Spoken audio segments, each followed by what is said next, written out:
বন্ধুরা, আমরা পার্ট 1 দেখেছিলাম যে এই খবর পুলিশের কাছে যাইতেই পুলিশ তদন্ত করার জন্য বেরিয়ে পড়ে। আর একটু পরেই দূরে একটা ব্রিজের নিচে একটি লাশ দেখতে পায়। তারপর রানীর বাবা মা চলে আসে আর দেখতে পায় ওইটা রানীর লাশ ছিল। এটা থেকে তারা অনেক বেশি কান্না করতে শুরু করে। এইভাবে দেখতে দেখতে 1 বছর কেটে যায়। ওই গ্রামে নতুন একটা ফ্যামিলি চলে আসে আর তারা এই বিষয়ে কিছুই জানে না।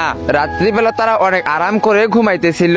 তখনই একটি কস্টিউম পরা মানুষ তার মেয়ের রুমে চলে যায়। আর এইটার আওয়াজ পেয়ে তার বাবা তার মেয়ের রুমে দৌড়ে গিয়ে দেখে তার মেয়ের রুম থেকে গায়েব হয়ে গিয়েছে। তারপর বাবা তার মেয়েকে খোঁজার জন্য রাত্রিবেলায় পুরো গ্রামে ছড়িয়ে পড়ে। আর তখন একটি ঘর থেকে আওয়াজ শুনতে পেতেই দৌড়ে সেই ঘরের ভিতরে ঢুকে পড়ে আর দেখতে পায় একটি কস্টিউম পরা মানুষ তার মেয়েকে সামনে রেখে একটি ছুরি দিয়ে দাঁড়িয়ে আছে।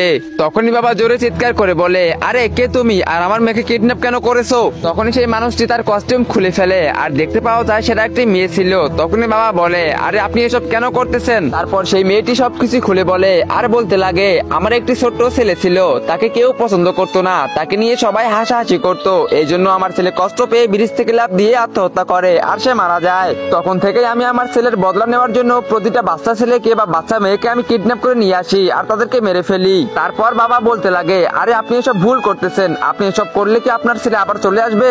তারপর মেয়েটি কান্না করতে করতে বলে, আমি জানি না যে এসব করে আমার ছেলে আবারও ফিরে আসবে কিনা, কিন্তু এখন থেকে আমি সবকিছু ছেড়ে দেবো, আমার চোখ খুলে গিয়েছে। তারপর তার মেয়েকে ছেড়ে দেয় আর তার মেয়েকে নিয়ে সে আবারও ঘরে ফিরে আসে।